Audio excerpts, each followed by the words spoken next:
என்கின்றனர். எங்கே, எவ்வாறு, என்ன நிலையில் இருக்கின்றார்?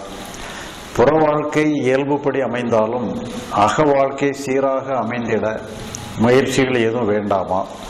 அவ்வாறு தேவையில்லை எனில் தழும்பாத நிலை எவ்வாறு ஏற்படும்? அதாவது நம்முடைய இதுகளில் இந்த நம்முடைய இது ஸ்தூல சரீரம்னு சொல்லுவாங்க, பிசிக்கல் பாடி. இது உள்ள மனோ சரீரங்கிற மாதிரி சூட்சும சரீரங்கிறது இருக்கு. இந்த உடல் அழிஞ்ச பிறகு அந்த சூட்சும சரீரம் அதுதான் இன்னொரு பிறப்புக்கு போகுது.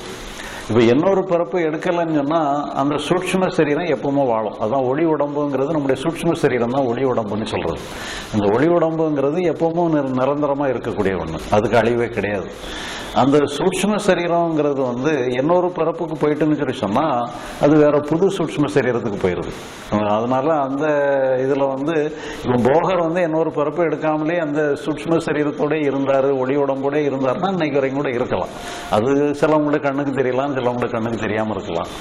இப்போ அது நமக்கு இப்போ இதில் நமக்கு அந்த இதெல்லாம் கூட நமக்கு அதெல்லாம் தேவையில்லை. இப்போ அதெல்லாம் தெரிஞ்சுக்கிடணும்னு சொன்னால் பழையபடி நீங்களும் அதுக்கு சம்மந்தப்பட்ட முயற்சிகளுக்கெல்லாம் போகணும். அதெல்லாம் நமக்கு தேவையில்லை. அது நாம இப்போ என்ன பண்ணணுங்கிறது நம்முடைய சாதாரண அறிவுக்கு என்ன தெரியுதோ அதில் உள்ள நல்லது தீயதை தெரிஞ்சுக்கிட்டு அதை நம்ம செஞ்சுக்கிட்டு இருந்தால் போதும்.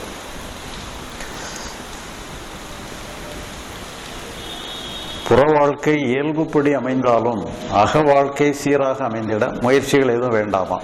நீங்க அகத்தை பொறுத்தளவில் என்ன சொல்லிச்சுன்னா உங்களுக்கு வரக்கூடிய எமோஷன்ஸ் தானாகவே சரியாயிருது. அதை நம்ம சரி பண்ண வேண்டிய அவசியமே இல்லை. நீங்க சரி பண்ணணும்னு நினைக்கும் பொழுது அது இன்னும் கொஞ்சம் தான் பிரச்சனை ஆயிருது. இப்போ உதாரணமா ஒரு பாத்திரத்தில் தண்ணி இருக்கு, அசையாமல் அப்படியே இருக்கு. நீங்க அதில் லேசாக விரல வச்சிங்கன்னு சொன்னா அப்படி சின்ன ஒரு அலை மாதிரி ஃபார்ம் ஆகும். நீங்க அந்த அலையை சரி பண்ணணும்னு சொன்னா என்ன பண்ணணும்? கை வச்சு அழிச்சு சரி பண்ணீங்கன்னு சொன்னா நீங்க அழிக்க புதுசாக அலை வந்துகிட்டே இருக்கும். நீங்க விட்டுட்டீங்கன்னா தானாவே சரியாயிடும். அதனால அகத்தை பொறுத்த அளவில் அது நேச்சுரலா அது போக்கில் அதனுடைய இயல்புப்படி அப்படியே விட்டுறதுதான் கரெக்ட். அதை நம்ம சரி பண்ணணுங்கிற அவசியமே இல்லை. நீங்க சரி பண்ணணும்னு நினைக்கிறதான் தப்பு. அதனால அதை நீங்க முழு சுதந்திரமா விட்டுற வேண்டியதான். மனசை பொறுத்தளவில் சுதந்திரம் தான். அங்க சரி பண்ணணுங்கிற அவசியமே கிடையாது. நீங்க சரி பண்ணணும், நிர்வாகம் பண்ணணும், நெறிப்படுத்தணுங்கிறதெல்லாம் புற அம்சத்தில், புற வாழ்க்கையை பொறுத்த அளவில் நீங்க தான் முயற்சி பண்ணணும். முயற்சி பண்ணி அதை சீராக்கணும். உங்களுக்கு எந்த பங்கு அதாக எல்லாமே உங்க முயற்சினால சாதிக்க முடியுங்கிற அர்த்தம் இல்லை. உங்களுக்கு முயற்சிக்கு உட்பட்டதை நீங்க முயற்சி பண்ணி செய்யலாம்.